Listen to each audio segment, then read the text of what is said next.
हरे कृष्णा। मैं राधिका प्राण वल्लभ देवीदासी आपका स्वागत करती हूँ। मंगल भवनया मंगलहारी, ताहू सो दशरथ अजर बिहारी। दीन दयाल विरज सम भारी, रघुनाथ मम संकट भारी। सिया राम मैं सब जग जानी, करहूँ प्रणाम जोर जुग पानी। श्री राम जय राम जय जय राम, श्री राम जय राम जय जय राम। सियापति रामचंद्र की जय, पवन सुत महावीर की जय, बालकांड की जय, श्री वाल्मीकि रामायण की जय। तो सभी का स्वागत है रामायण कथा श्रृंखला में। वाल्मीकि रामायण अभी तक हमने 8 भाग सुने हैं, आज हमारा 9वां भाग है। तो चलते हैं हम अपनी कथा श्रृंखला की ओर। देखते हैं कि कुछ समय के पश्चात दीति बहुत थक गई और असावधानी पूर्वक पैर के स्थान पर अपना सिर रखकर लेट गई और ध्यान न देने के कारण अपने बालों को दूषित कर लिया। इस दोष का लाभ उठाकर इंद्र माया शक्ति से उसके गर्भ में प्रवेश कर गए और तब उन्होंने दीति के भ्रूण को 7 भागों में विभाजित कर दिया। जब भ्रूण कर्कश स्वर में चिल्लाएं तब उन्होंने प्रत्येक भाग को 7 भागों में विभाजित कर दिया और इस प्रकार कुल 49 भाग हो गए। दीति समझ गई कि क्या हो रहा है और उसने इंद्र से प्रार्थना की कि वे उसके शिशुओं की हत्या न करें। यह ज्ञात होने पर इंद्र गर्भ से बाहर आकर अपनी सौतेली माँ से क्षमा प्रार्थना करने लगे। तब दीति ने उनसे निवेदन किया कि उनके 49 शिशु आयु देव बन जाएं। इंद्र सहमत हो गए और उनकी एवं दीति की संधि हो गई। दीति के 49 शिशु वायु बन गए जो मरुत के नाम से जाने गए। विश्वामित्र ने बताया कि यह विशाल नामक नगर उस स्थान पर है जहाँ दीति ने पहले तपस्या की थी। तत्पश्चात इक्ष्वाकु के विशाल नामक पुत्र ने इस नगर का निर्माण किया था। अभी उस वंश के वर्तमान राजा सुमति हैं। तब महाराज सुमति विश्वामित्र का स्वागत करने और उन्हें प्रणाम करने के लिए नगर से बाहर आए। उनके निमंत्रण पर उन्होंने संपूर्ण दल ने रात्रि को वहीं विश्राम किया। अगली सुबह दल ने विदेह राज्य की ओर प्रस्थान किया। महाराज जनक की राजधानी मिथिला की सीमा पर पहुँचने पर भगवान राम ने एक निर्जन कुटिया देखी। जब उन्होंने विश्वामित्र से इसके विषय में पूछा तब ऋषि ने बताया कि यह पहले गौतम ऋषि का आश्रम था जो यहाँ अपनी पत्नी अहिल्या के साथ तपस्या करते थे।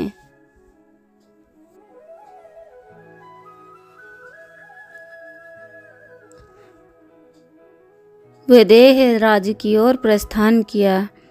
महाराज जनक की राजधानी मिथिला की सीमा पर पहुँचने पर भगवान राम ने एक निर्जन कुटिया देखी। तब उन्होंने विश्वामित्र से इसके विषय में पूछा। तब ऋषि ने बताया यह पहले गौतम ऋषि का आश्रम था जो यहाँ अपनी पत्नी अहिल्या के साथ तपस्या करते थे। एक बार यह जानकर कि गौतम ऋषि आश्रम से बाहर गए हैं, राजा इंद्र ऋषि जैसा वेश बनाकर आश्रम में आ गए और उनकी पत्नी से बोले, मेरी प्रिय सुंदरी, मैं तुम्हारे संग प्रणय करना चाहता हूँ, तुम मुझे निराश मत करना। अहिल्या समझ गई कि इंद्र ही है गौतम के वेश में आए हैं, परंतु उसने विरोध नहीं किया क्योंकि वह भी उनके साथ संग करना चाहती थी।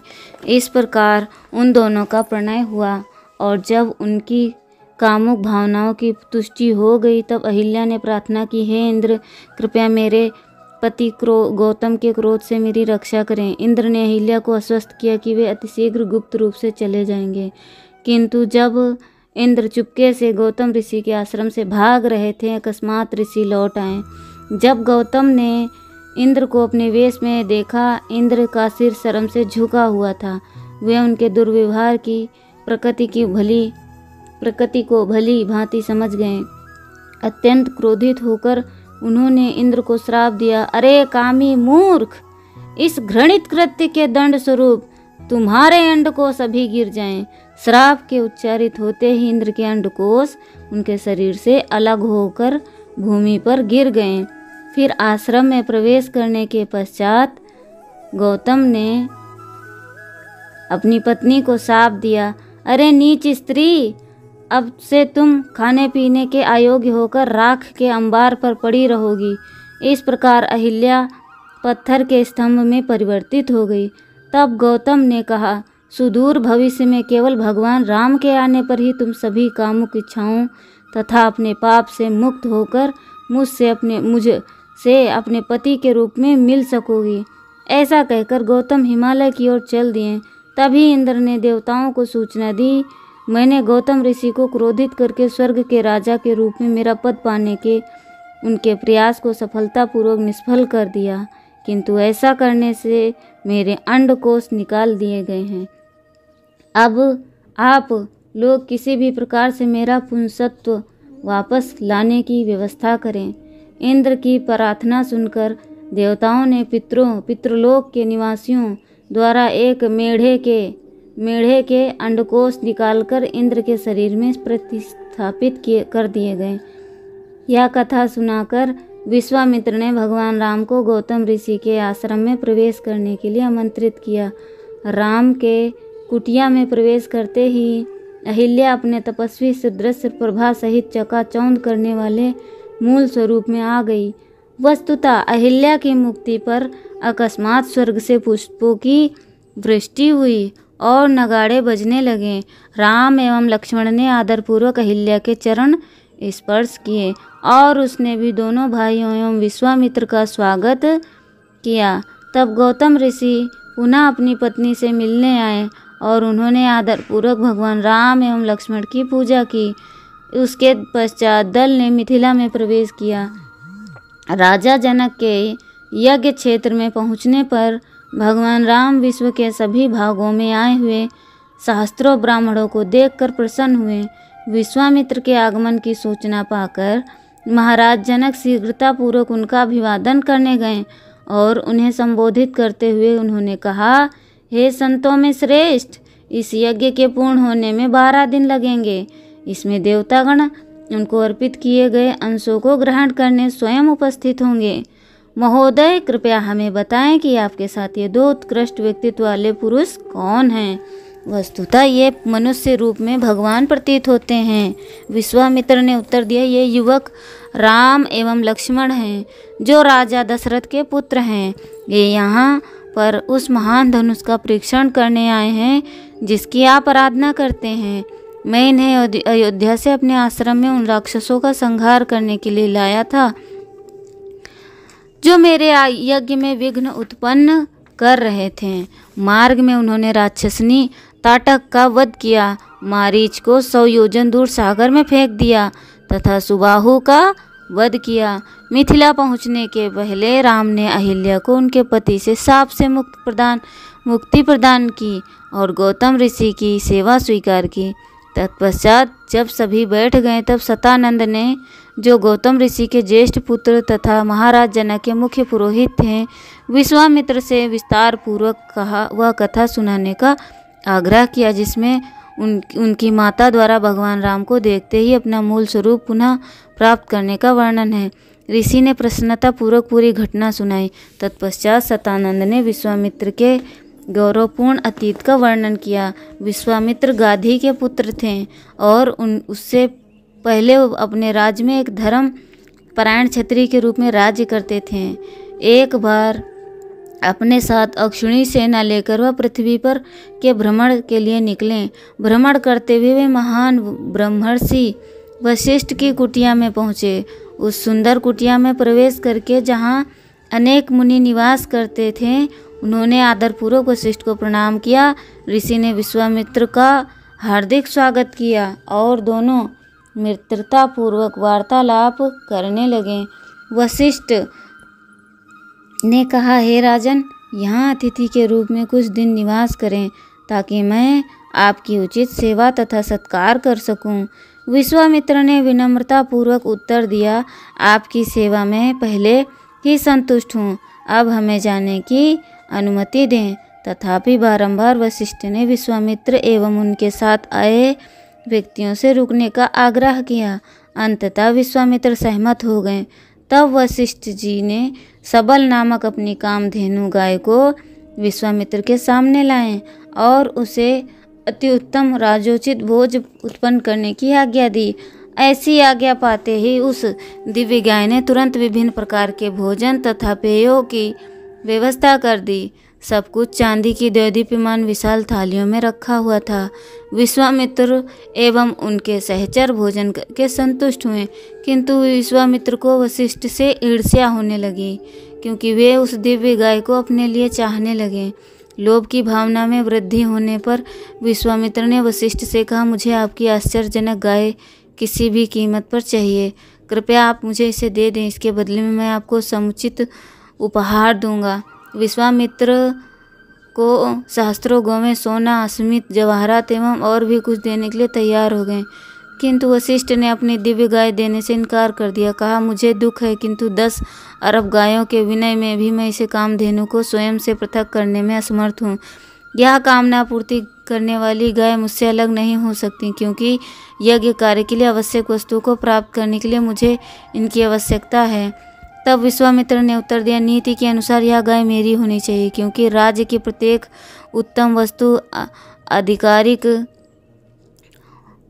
मेरी होता है। चूँकि वशिष्ठ की अस्वीकृति ने विश्वामित्र की इच्छा को और भी उत्तेजित कर दिया, अतः राजा मुनि को और भी कुछ देने को तैयार हो गए, किंतु वशिष्ठ ने गाय देने से मना कर दिया। अंततः निराश होकर राजा क्रोध में आकर विश्वामित्र गाय को पकड़ने आश्रम से बाहर ले जाने लगे। ऐसा किए जाने पर कामधेनु करुण सुर में विलाप करने लगी। वह वशिष्ठ जी की ओर देखकर बोली, हे ऋषि, आप मुझे इस प्रकार से क्यों ले जाने की अनुमति दे रहे हैं? मैंने निष्ठापूर्वक आपकी सेवा की है, क्या आप मुझे अकेले छोड़ देंगे? सबल स्वयं को विश्वामित्र के सैकड़ों सहायकों से छुड़ाकर अलग हो गई। आश्रम में उसके वापस जाने पर वशिष्ठ ने कहा, मेरे प्रिय सबल, मैं निश्चित ही तुम्हें त्याग नहीं कर रहा हूँ, किंतु मेरी शक्ति राजा के समान नहीं है। मैं असहाय हूँ, अतः तुम्हारी रक्षा नहीं कर सकता हूँ।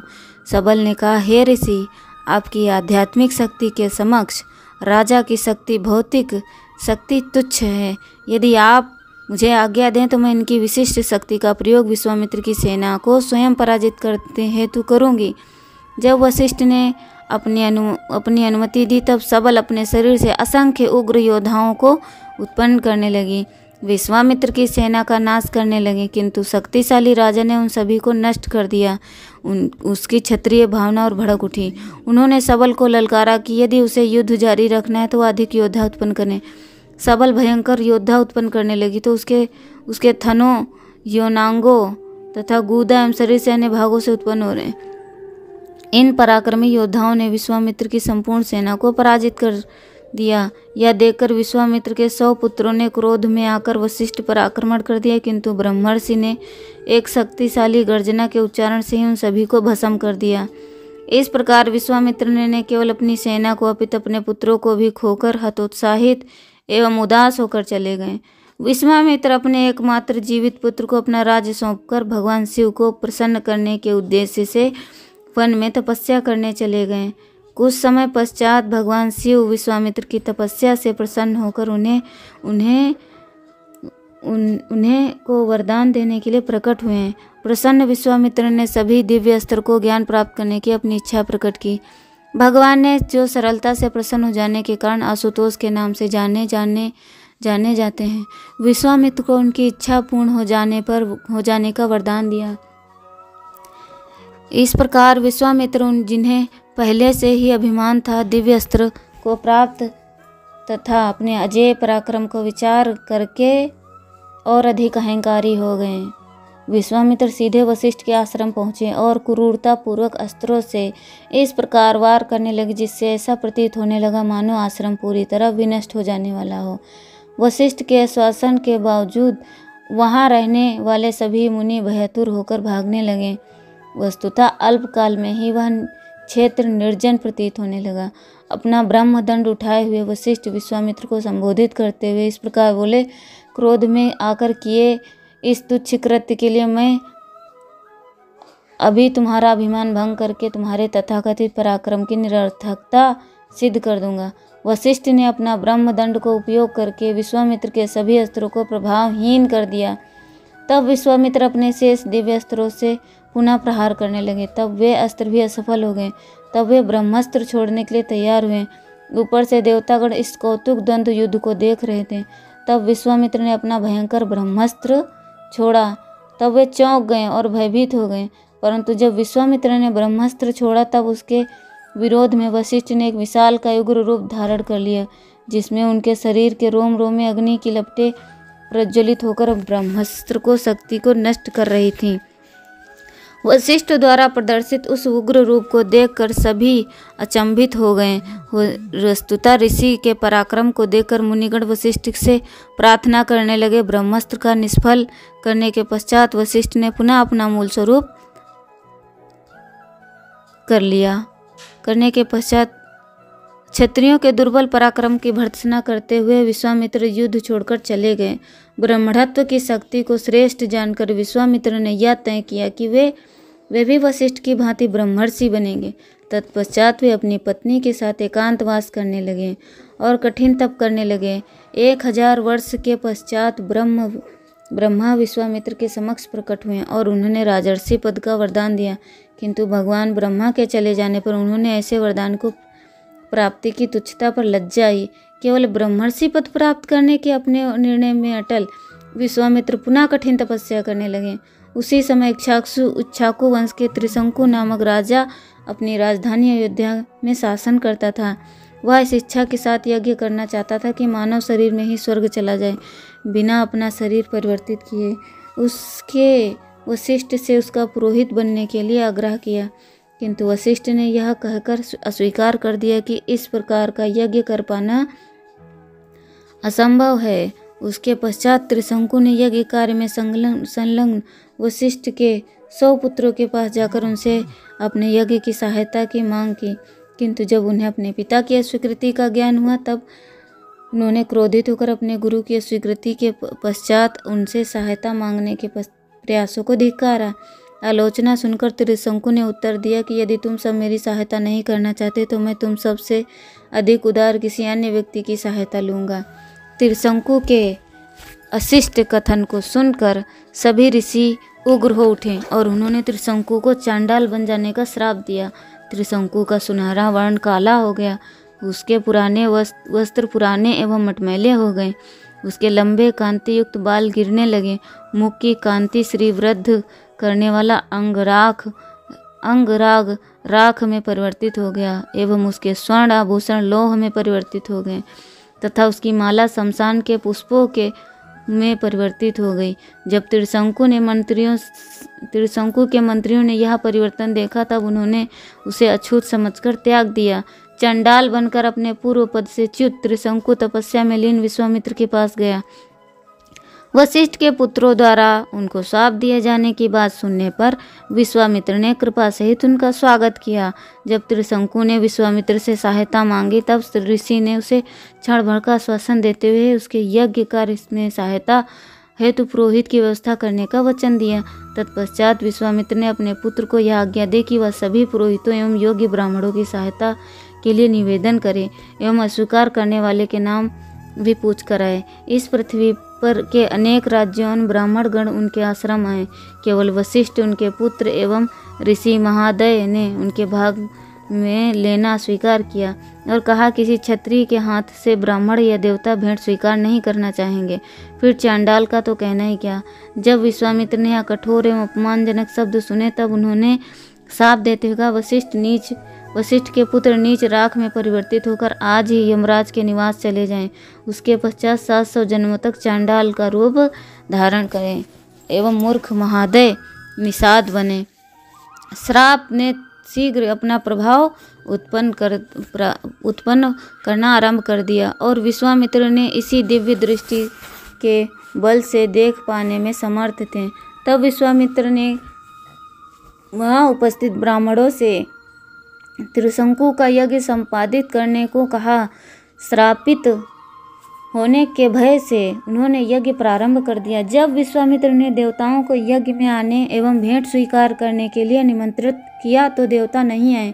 इससे विश्वामित्र अत्यंत क्रोधित हुए। उन्होंने त्रिशंकु से कहा कि उससे अपने पराक्रम में स्वर्ग तक ले जाएंगे। वस्तुतः जैसे ही विश्वामित्र ने प्रतिज्ञा की, त्रिशंकु अपने उसी शरीर सहित स्वर्ग की ओर जाने लगा।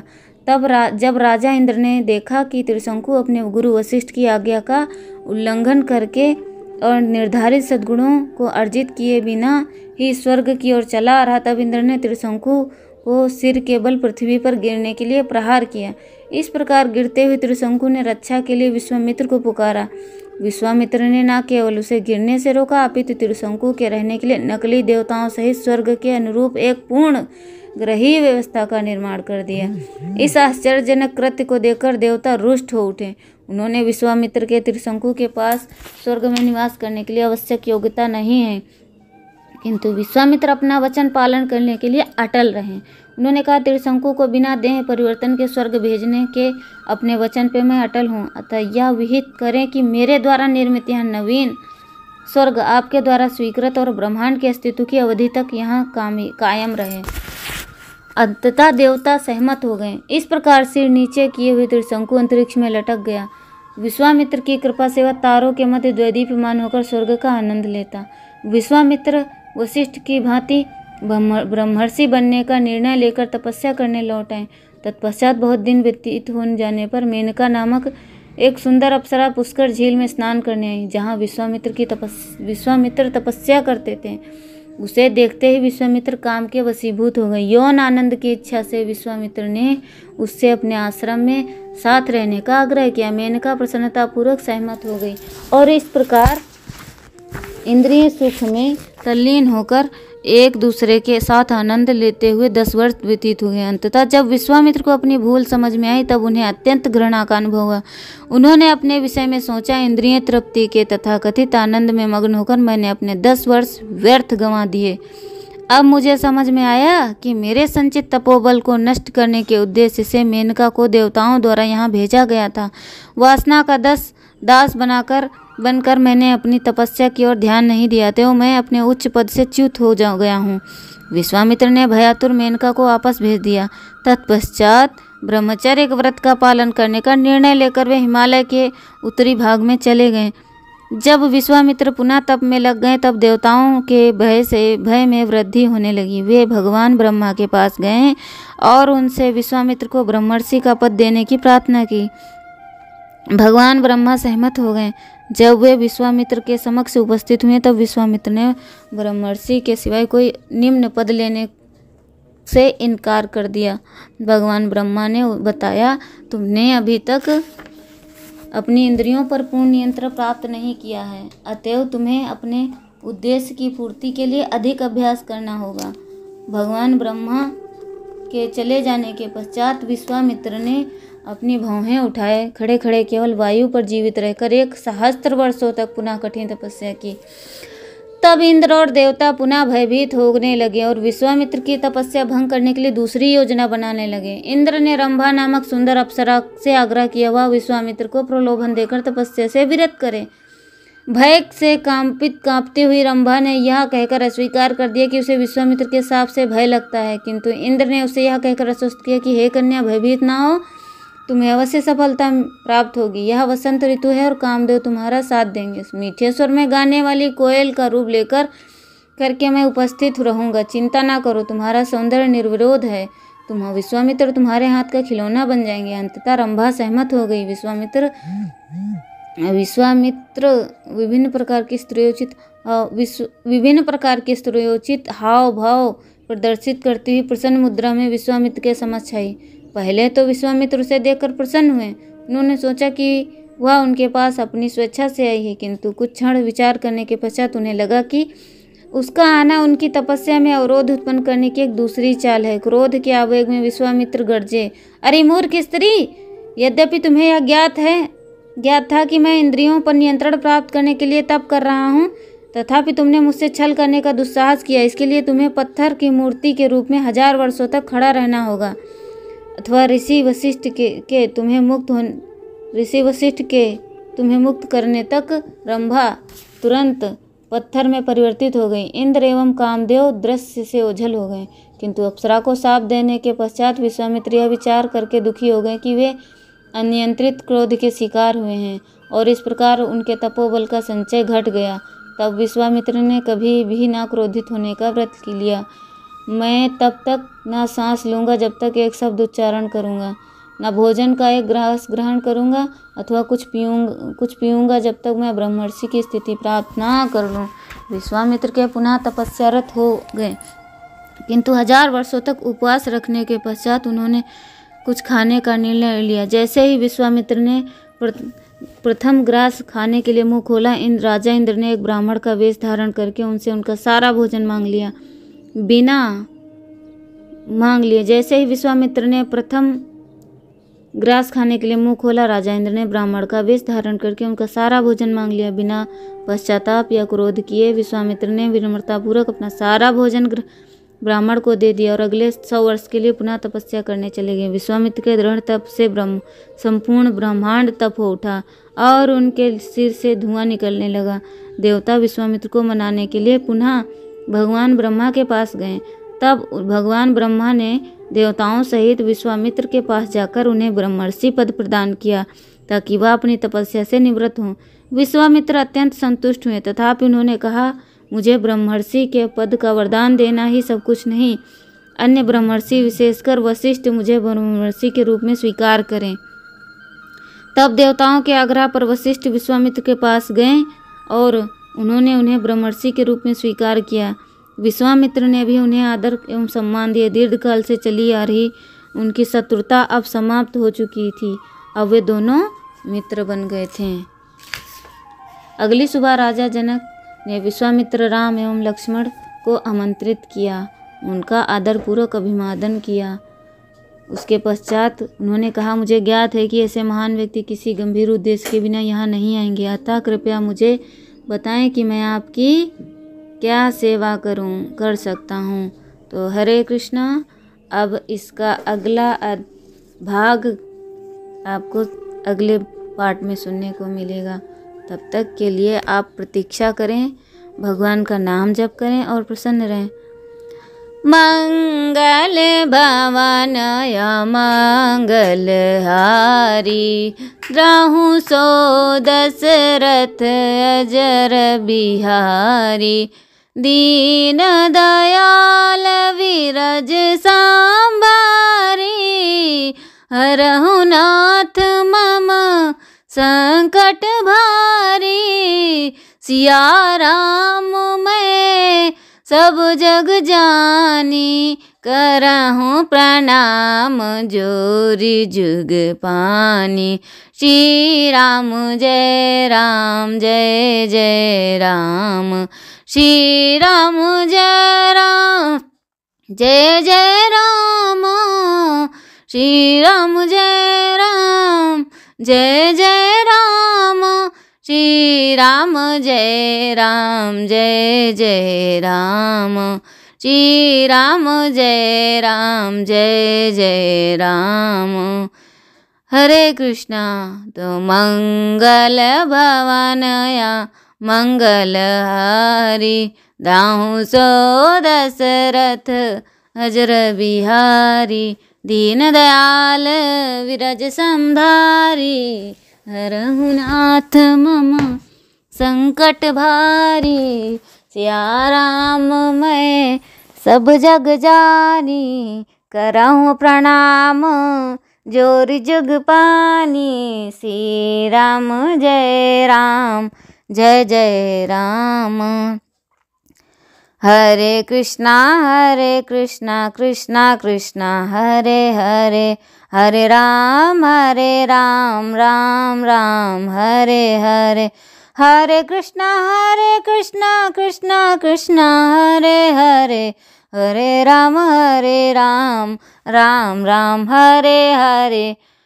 जगत गुरु शिला प्रभुपाद की जय, अनंत कोटि वैष्णव भक्त वृंद की जय, गुरु महाराज की जय, आप सभी भक्त वृंद की जय हो।